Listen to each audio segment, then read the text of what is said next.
national average sits at about $1.34 a liter, but varies depending on the city. In Vancouver, for instance, the price is up to $1.44. Calgary went up to almost $1.19. Toronto saw one of the biggest jumps, about 4 cents a liter, to almost $1.39. Montreal sitting at a whopping $1.47. Halifax is at $1.43. Joining me now to talk more about this is Roger McKnight. He's a senior petroleum analyst with Enpro International. Roger, first of all, what do you make of these prices? The big increase that we had in the Toronto area or Southern Ontario area was supposed to be in about 4.5 cents a litre.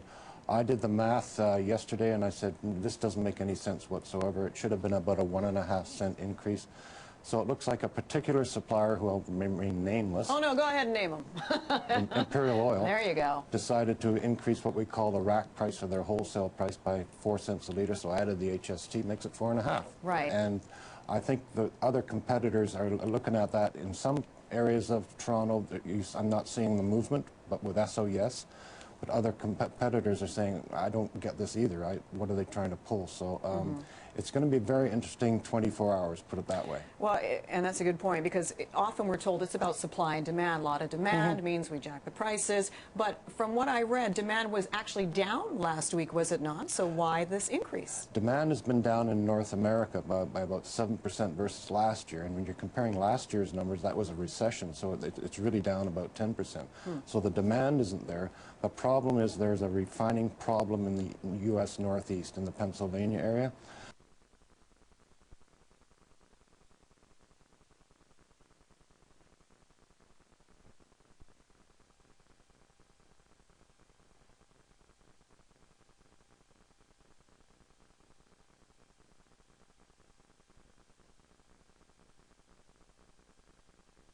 Prices in Canada do not recognize the 49th parallel.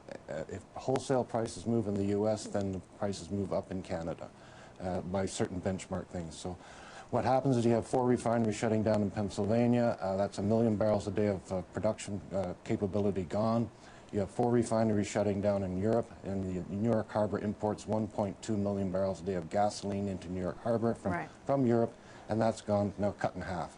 So it's not an issue of not enough gas, it's not enough refined petroleum. So isn't the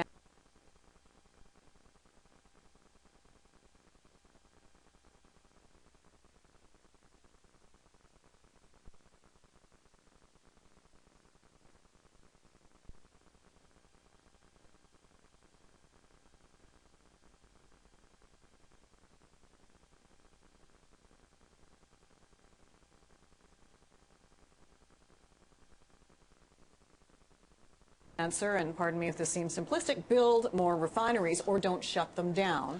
Well, you don't. As they do.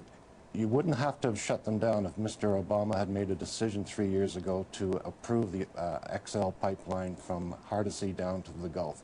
But he procrastinated, and now everybody's paying for it. And he may actually pay for it, but by not being elected due to gasoline prices, for goodness sake. Well, that was going to be my next question to you. Does Obama dragging his feet on the XL pipeline, and we've seen some movement on it recently now, he's allowed the second, or the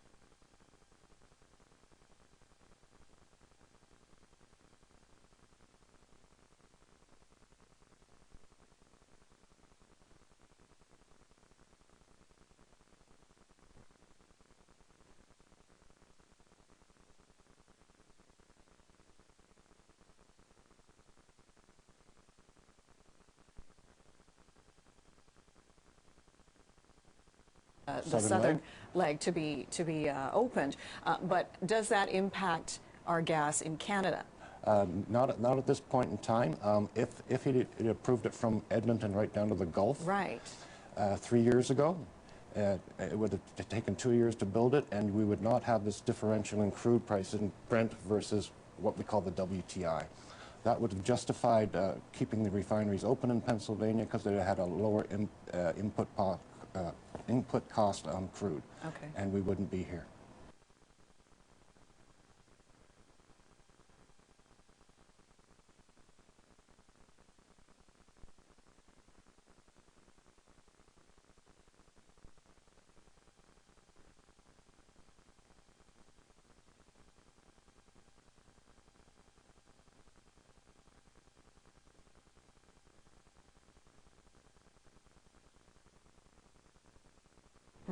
Now, Canada does actually supply enough gas for its own country, but we send a lot of it away. We're a net exporter of crude oil and petroleum products, yes. Right.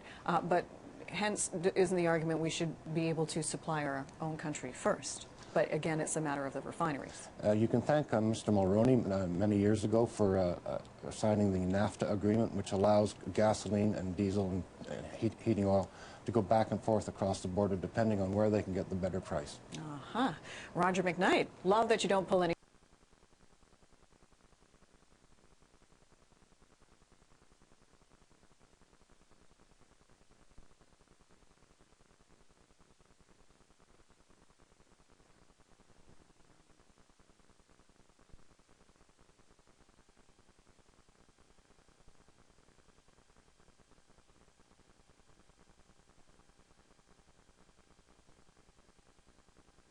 punches. Thank you for coming on with us today. Appreciate it. You're very welcome. Roger McKnight, a senior petroleum analyst with Enpro International.